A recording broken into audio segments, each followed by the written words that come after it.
with our votes today, we can bear true faith and allegiance to the vision of our founders, and we can show future generation what it truly means to be Americans first. Vote yes.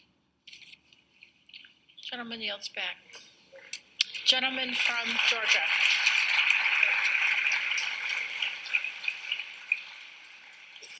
And joining our discussion now, we have Tom Coleman, a former Republican congressman from Missouri. Also with us, former Republican Congressman David Jolly from Florida, and Jonathan Alter, columnist of the Daily Beast. They are both MSNBC analysts. And Congressman Coleman, I want to go to you. Donald Trump said at his rally tonight, after he got impeached, that he's the first president to be impeached who has not committed a crime, not charged with a crime. What is your reaction to that? Well, first of all, thank you for having me on the show. And I've looked at the Declaration of Independence and actually the precursor to our Constitution. The Constitution says nothing about having to have a crime to be impeached. It's very clear. The president doesn't understand the Constitution. I doubt if he's ever looked at the Constitution. So when he says these things, some people will believe him, but there's no basis to it. You can be impeached for what he was impeached for tonight. He can be removed from office in the Senate for abuse of power and obstruction of justice or obstructing Congress. Well, what was your feeling tonight watching the Republicans on the House floor, some of whom were there when you served? Yeah. Can you explain what has come over the Republicans in the House of Representatives? Lawrence, I do not know. It is sad. I know a lot of them. I know some of the leadership. It's beyond me to explain. I think it has something to do with the psychological feeling of a cult. I mean, that's about the only thing I can think the Republican Party has become, and that is the Trump cult. It's the Trump Party. It's not the Republican Party that Dave and I served in.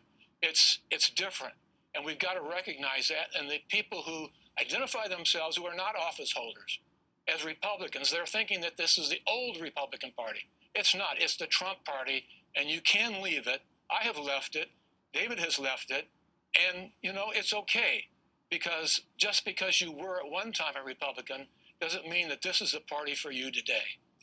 David Jolly, we have this breaking news of the night, which is when the House of Representatives goes out there and makes history. Nancy Pelosi makes history by, in 85 days, leading them to an impeachment vote on 2 articles of impeachment. And then after that, creates breaking news by saying, I'm not answering the question about when and how we are sending these articles to the Senate, leaving open what is clearly some kind of an attempt, Speaker of the House, to negotiate terms of a Senate trial with the Senate Majority Leader.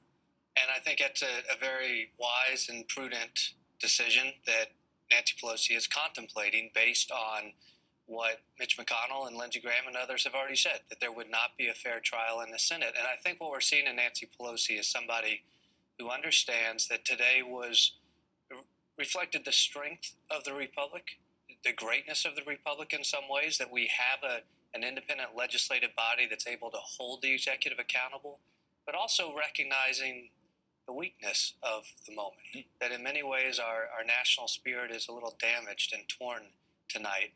Republicans don't trust the Democrats. They think this is a witch hunt. They truly believe that. Democrats don't understand why Republicans continue to overlook facts.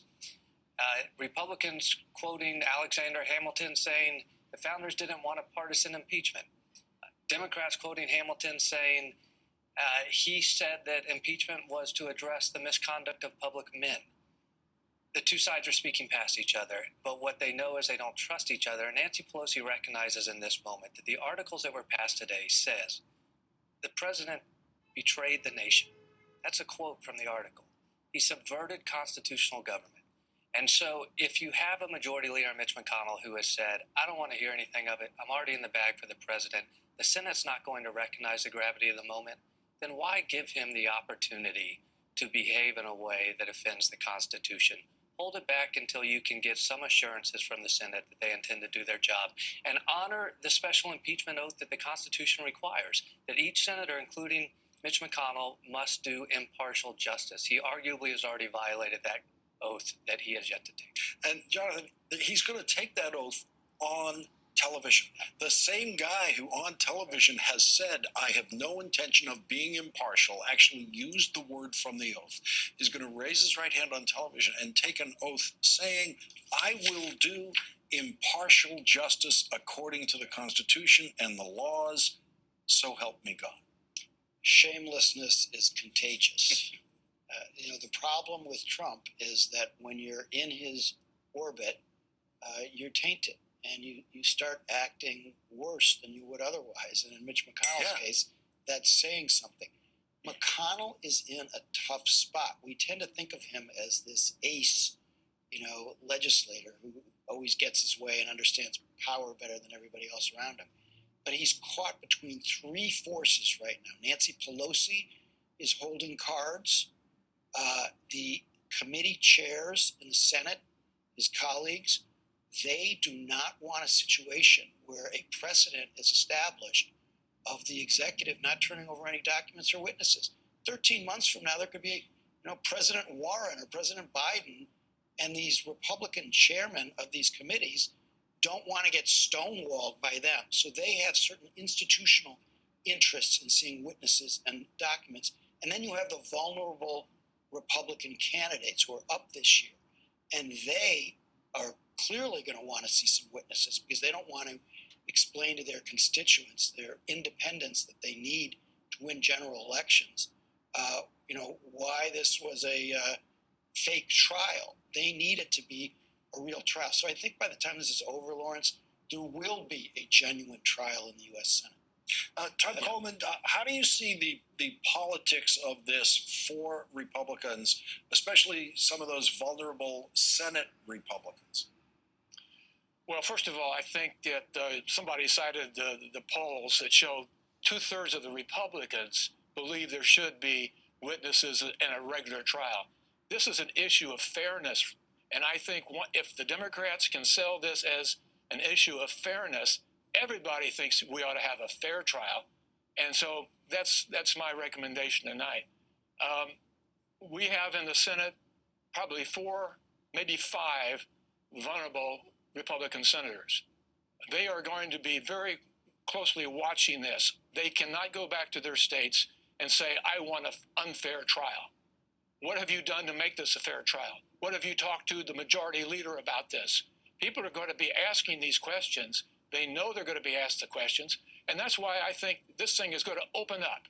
And we're going to have witnesses.